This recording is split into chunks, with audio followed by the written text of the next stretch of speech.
عوامی national party کے رہنما Afrasiab Khattak supreme court bar کے زیر اہتمام عدلیہ میڈیا پر حملہ سیمینار سے خطاب کر رہے ہیں۔ جناب عبداللطیف افریقی صاحب، معزز وکلاء کرام، ساتھی دوستوں، سول سوسائٹی کے دوستوں، سب سے پہلے میں سپریم کورٹ بار ایسوسی کو مبارکباد دینا چاہتا ہوں جنہوں نے اس گھٹن کے ماحول میں آج کی تقریب کا اہتمام کیا ہے۔ اور ہمیں پتا ہے کہ اس تقریب کو روکنے کے لیے رات کو بھی شب خون پڑا ہے، لیکن میں آپ کو مبارکباد دوں، آپ کو شب خون کو ناکام بنایا ہے۔ باقی باتوں کے میں بہت مختصر کچھ نکات پیش کرنا چاہوں گا۔ میرے خیال میں میری تجویز ہے کہ ذرا ہمارے مکالمے میں آسانی ہوگی اگر اس نظام کے بارے میں تھوڑا سا فیصلہ کریں۔ بس یہاں کہا گیا ہائیبرڈ نظام، یہاں کہا گیا اتھارٹیرینزم، یہ سب ٹھیک ہے، یہ خصوصیات اس نظام میں ہیں، لیکن حقیقت یہ ہے کہ ضیاء الحق کے بعد جو ہائیبرڈ نظام چلتا رہا تھا، کنٹرول ڈیموکریسی کے چل رہا تھا، 2014 سے جو کودتا شروع ہوا ہے اس کے بعد یہ ہائیبرڈ نہیں رہا، یہ ان announce martial law.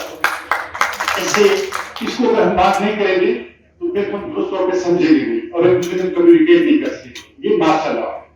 4 martial law announce تھے ریگولر، یہ 5واں ان اناؤنس مارشل لا۔ یہ ان ریگولر مارشل لاؤں سے زیادہ خطرناک ہے، کیونکہ وہ تو کہتے تھے کہ سسپینڈ ہو گئے انسٹیٹیوشن، کانسٹیٹیوشن سسپینڈ ہو گیا، یہ اداروں کی مٹی پرید کر رہی، ان کی بنیادیں نکال رہی، فیڈریشن کو جڑ سے اکھاڑ رہی، پارلیمنٹ کا کیا حال ہے، جوڈیشری کا کیا حال ہے،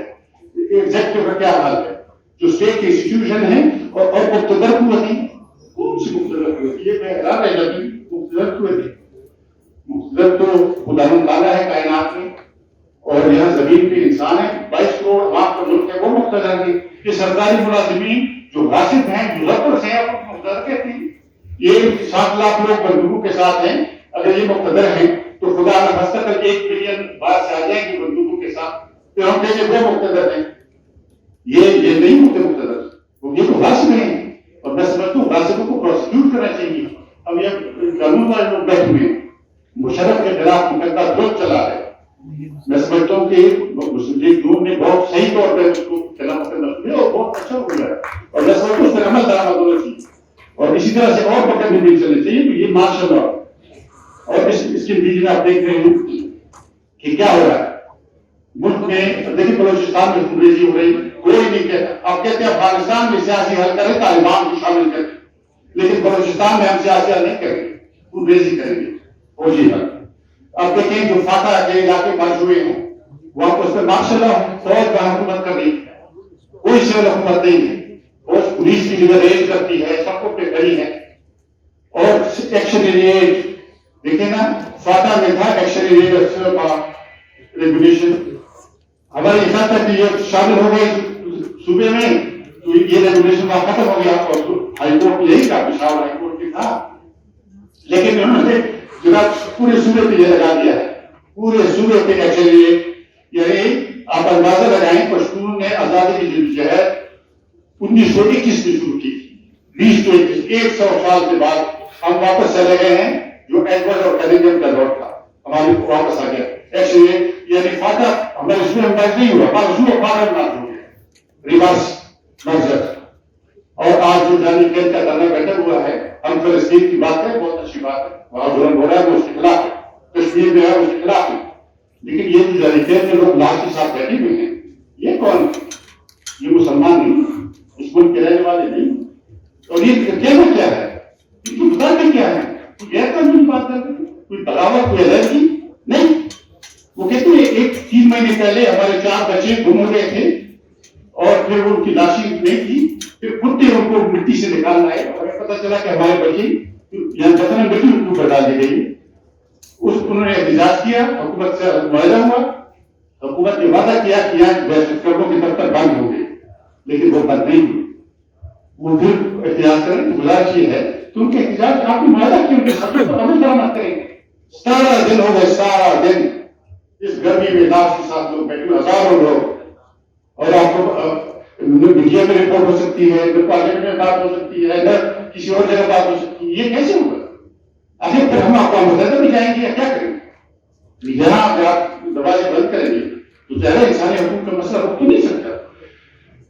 ایک اور بات جو یہاں پہ ہوئی ہے، سیاسی پارٹیوں کا ظاہر ہے، ہم سیاسی پارٹیوں کے احترام تو سیاسی پارٹیوں کے بغیر نہیں ہوتا، سیاست کے بغیر نہیں ہو سکتا۔ اگر اس کمرے میں خدا نہ خاصہ زہریلی ہوا بن جائے تو ہم سانس لینا تو بند نہیں کر سکتے۔ سیاست تو سانس لینا ہے معاشرے کی، ہم ہوا کو صاف کریں گے، دروازے کھولیں گے۔ لیکن سیاسی پارٹیوں سے یہ گزارش ضرور ہے کہ آپ نے کہا کہ 2018 میں ڈاکہ پڑا، انتخابی ڈاکہ، سب نے کہا کہ یہاں پہ ہم وائٹ پیپر چھاپیں گے، ایک پارٹی نے وائٹ پیپر نہیں چھاپا۔ اگر آپ نے نہیں چھاپا تو دوبارہ پھر ہوگا، ڈاکہ دوبارہ پڑے گا۔ پھر ایک اور بات یہ بہت سارا سوال ہے، جی ایس کیو ایک بہت بڑی پارٹی ہے، انہوں نے پارٹی بن گئی ہے، اس کو پارٹی بنا دیا، وہ کہتی ہے باقی ساری پارٹیاں ہماری شاخیں ہیں۔ آپ ذرا بتائیں کہ آپ ان کی شاخیں ہیں یا نہیں، اس کا فیصلہ کریں۔ اگر شاخیں ہیں تو آپ سیاسی پارٹی نہیں ہو سکتے، اگر آپ سیاسی پارٹیاں ہیں تو عوام کے ساتھ کھڑے ہو جائیں۔ میں سمجھتا ہوں اس سے زیادہ سیاسی پارٹیوں کے خلاف کوئی بات نہیں ہے کہ یہ فیصلہ ان کو بھی انہوں نے کرنا، اور میں سمجھتا ہوں کہ یہ پاکستان ایک وفاقی جمہوری ملک ہے، یہ نیا ملک ہے، یہ چین نہیں ہے جو 3000 سال سے تھا، یہ ایران نہیں ہے جو 2500 سال سے تھا، یہ پاکستان نیا ملک 47 میں بنا ہے، 71 پر پھوٹ کیا ہے، یہ آئین کی بنیاد پہ قائم رہ سکتا ہے۔ مشرف نے جو پھوٹ کیا، مشرف نے کہا کہ ملک جو ہے وہ جڑوں کی طرح ہے، تنے کی طرح ہے، درخت کے تنے کی طرح ہے، اور آئین اس نے کہا کہ شاخوں کی طرح ہے، شاخوں کی قدر ہو سکتی ہے، شاخ تراشی۔ اگلے دن ہمارے عزیز صدیقی صاحب مرحوم نے لکھا کہ یہ انالوجی غلط ہے، یہ تشبیہ غلط ہے۔ اس نے کہا کہ ملک وجود ہے، آئین اس کی روح ہے، اگر آپ روح قبض کر لیں گے تو وجود زندہ نہیں رہتا ہے، اور مجھے اس مکمل اتفاق ہے۔ میرے سامنے آئین کے خلاف جو کھیل رہے ہیں وہ ملک کے خلاف، کیونکہ یہ کوئی رجواڑہ تو نہیں ہے کہ یہاں ایک راجا کوئی گیر کے نواب یا سوات کے نواب یا فرانزہ کے نواب کے زیادہ اٹھا کے، یہ رجواڑہ نہیں ہے، یہ 22 کروڑ لوگوں کا ملک ہے، پنجابی، بلوچ، پشتون، سندھی، سرائکی، ان کا ملک ہے۔ آپ یہ تو ڈنڈے سے آپ چھوڑ نہیں رکھ سکتے۔ گزارش یہ ہے کہ اس میں آپ آئین کی بحالی کریں، اور اعلان اسلام آباد میں میری تجویز یہ ہے کہ اعلان اسلام آباد میں یہ ہو کہ علی نوش ماشاء اللہ کا خاتمہ، اور جو آزاد عدلیت میں جو آزاد جج ہیں ان کے خلاف جو کچھ ہو رہا ہے، جو آپ اس پہلے بات بھی ہے، میں اس میں نہیں جانا چاہتا، لیکن میں سمجھتا ہوں ہمیں ججوں کے ساتھ، آزاد ججوں کے ساتھ کھڑے ہونا چاہیے اور ان کا ساتھ دینا چاہیے، اور ایک ایسا اعلان ہمیں کرنا چاہیے کہ ایک آئینی وفاقی جمہوری نظام جو پاکستان کا ہے وہ بحال ہو، اور جو پٹی پہ دوبارہ واپس آ جائے جس کو اتارا گیا تھا۔ میں اپنی بات صاحب لدھیانوی کے اس شعر پہ ختم کرنا چاہوں گا کیونکہ بہت مشکل حالات ہیں۔ انہوں نے کہا تھا کہ آؤ کہ کوئی خواب بنے کل کے واسطے، آؤ کہ کوئی خواب بنے کل کے واسطے، ورنہ یہ رات آج کے تاریخ دور کی، ورنہ یہ رات آج کے تاریخ دور کی،